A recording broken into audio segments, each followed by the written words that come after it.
John? You have 2 minutes each. Thank you, and I very much welcome the opportunity to speak on this issue.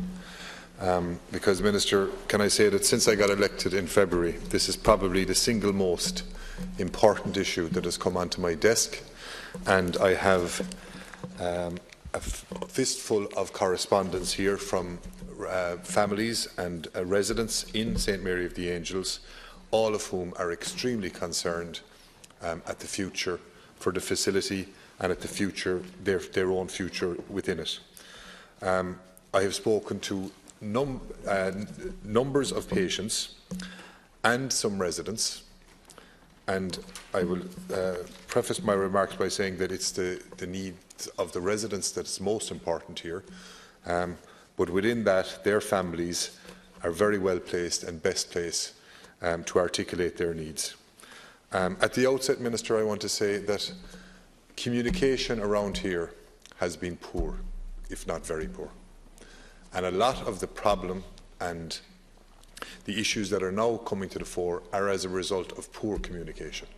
We met with the HSE yesterday, elected members, Deputy Healy-Rae and a number of other councillors and TDs, and they accepted that communication was poor.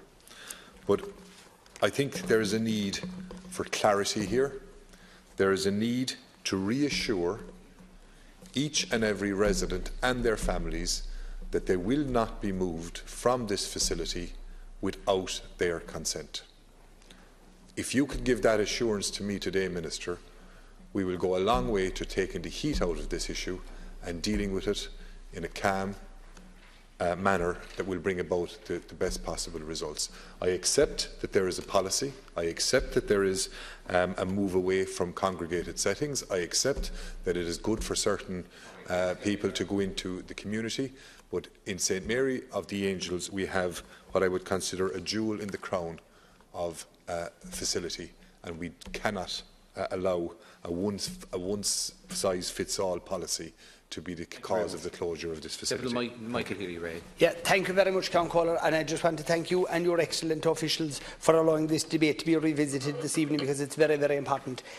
Minister McGrath, I want to warmly thank you for your support to date with regard to this very important issue. The point I want to make here today is that, Minister, for you to understand exactly what has happened, I appreciate your own personal views about what we'll call depopulation of centres like this, and I appreciate your views, and you know I do. But you equally, and I think below in Kerry, we have to hear it come from you, the fact that you understand and you appreciate that there are certain cases where people are not suitable to be integrated in the way that others may be able to be integrated. And that's a very important point, because even yesterday at the very important meeting that we had, there was 18 politicians from Kerry in with management of St Mary the Angels discussing this important issue, and it came across that yes, of course, there is people who it may suit and may be able to be taken out of their setting and put into somewhere else. But not everybody is suited to that. But what has happened in St Mary the Angels, and I want to compliment the staff, the management, for the loving care and kindness that they have shown over generations to people that have been residents in their community. Because remember, this was a family farm that the mother and father had one daughter, she became a nun. They kindly gave free a lovely, beautiful farm of land where St Mary the Angels was developed. Local people in County Kerry, relatives of residents there, fundraised and made it into what it is today, and what I would call an actual centre of excellence. And no, but I was cut short at my time now, Councillor, I lost a minute. And just to make the point, Minister, that what has actually happened now is 3 or 4 years ago, they stopped bringing in people. So the worry that I have now in County Kerry, if a young couple have a child with special needs and a child that needs assistance, there is no acceptance into St Mary the Angels. So is it true to say that it's closing? Obviously, right, it's going to change. But Minister, I really, and we appreciate your support and your genuine interest, because I know you have interest in St Mary the Angels. Mr McGrath, please. First of all, I want to thank Deputy John Brassil, because I know he's particularly interested in this, and I also want to thank my colleague Deputy Micheal Healy-Rae. I've already had talked to Micheal about this particular issue, and of course I absolutely do see that they're prioritising people with disabilities in their own constituencies. I want to thank John and Micheal for the support in relation to this particular issue. Now, to just go into the details and to answer your question, and I will answer your question during the discussion here today. In June 2011, the report of Time to Move On from Congregated Settings was published by the HSE, which identified in 2008 approximately 4,000 individuals with disabilities lived in congregated type settings. These are places where 10 or more people reside in a single living unit or on campus based. I found that, notwithstanding the commitment, initiative, dedicated staff and management, there was a significant number of people still experiencing institutional living conditions where they lacked basic privacy and dignity and lived their lives apart from any community and family. Currently, there are 2,725 people living in congregated settings, and my objective is to reduce that figure by 1/3 by 2021. And ultimately to eliminate all congregated settings. At national level, work has been ongoing to support the implementation of the policy. I am pleased to note that a significant amount of progress has been made, including the establishment of a multi-stakeholder working group chaired by Inclusion Ireland. Secondly, developing a toolkit for a transitional plan to support service providers in the development of project transition plans for individuals moving to socially inclusive settings. Thirdly, developing project action plans for priority sites to guide and support these sites to develop their action plans for transitioning individuals from congregated settings.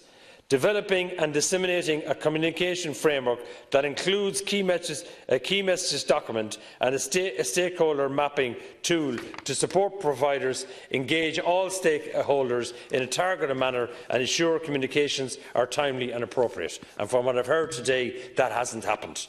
All these communications documents, action plans, templates and all this information can be viewed widely on the HSE's website.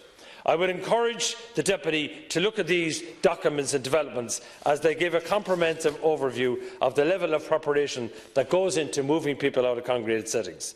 The St John of God services in Kerry has been identified as one of the sites for decongregation.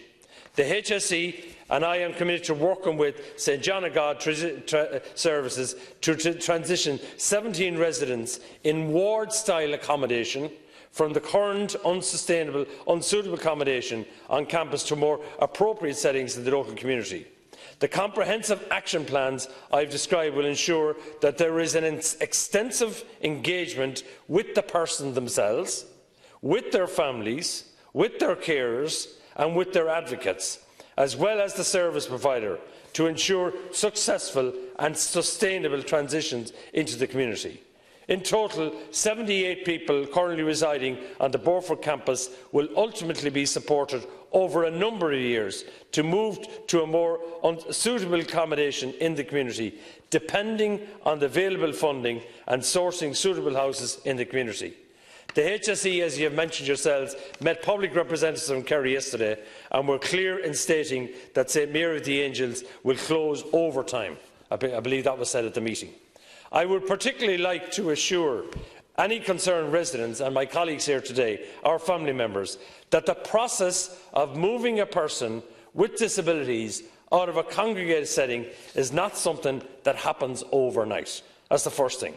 The second point, this process of moving people to a more suitable accommodation in the community will take place over a number of years and will be done, and the most important thing is, in full consultation with all residents, with all their advocates and with all of their families.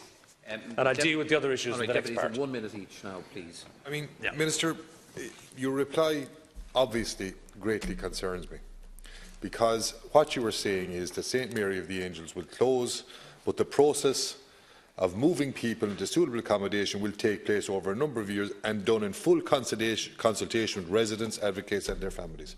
What about the residents, advocates and their families that do not want to move? What about those people who are happy there as long as they've been in there in this idyllic setting and have a wonderful life in a wonderful community. What about those people, Minister? Because they have been lobbying us, they are in existence, they are real people, and we are now saying to them, your future is now uncertain. And I think, Minister, that that is not the right position to take. A one-size-fits-all does not work in this particular circumstance.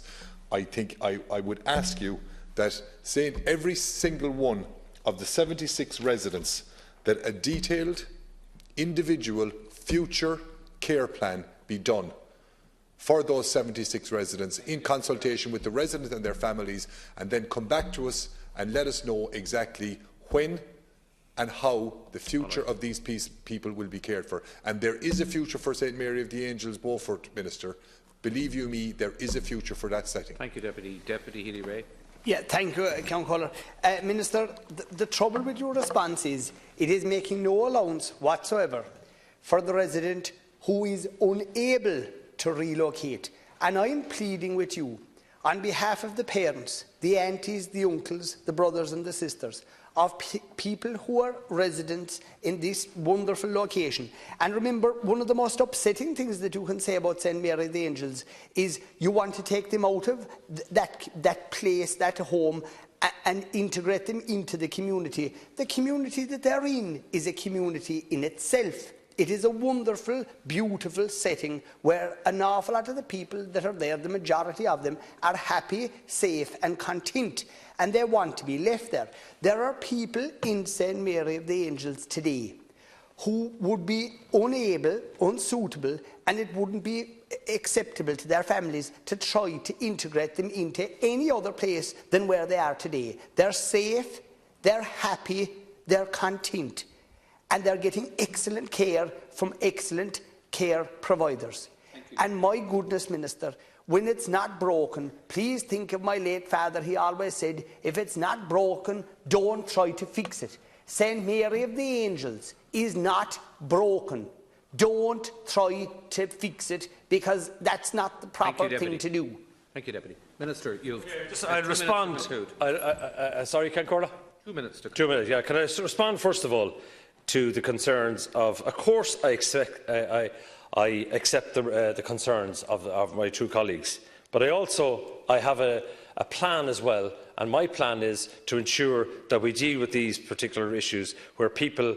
I visited centres as well for people with disabilities who said to me they want to get out of these congregate settings, and I visited a lot of centres all over the summer. But the other issue I'll raise as well, which is an important point, in that particular service, there are 17 residents in a ward-style accommodation, and for me, that to me is not a suitable accommodation for any person. That's the first point. Second point I'd say to you is, of course, the points you're raising, and I accept totally that not all people, and this is the important thing, residing at St Mary of the Angels, Beaufort, will be suitable for transitioning to community living. Of course I accept that. The HSE, and I've given a commitment to the St John of Galt services, will liaise with the residents, they will liaise with the family members and the advocates and the staff members to ensure that these issues are addressed. And also, the HSE wishes to assure all residents and families that any proposed changes in relation to St John of Galt for adults will be fully discussed, and that no changes will proceed until this consultation process has been completed. So what I'm saying is we will listen to the concerns of the families, and of course I accept the points that one size doesn't fit all. I'm trying to change the services for all young, in this case older adults with the intellectual disability, to suit the person with the disability. That we have already managed to get nearly 2,000 out of congregate settings, and there's been a fantastic response. But there are certain people as well, as I'm listening to you, that the transition might be, because of their medical needs and their physical needs and all that, there might be other ways around the particular issue. So what I'm saying to you, it's not going to happen tomorrow morning, and it's not going to happen again, and I won't force anybody into a situation they don't want.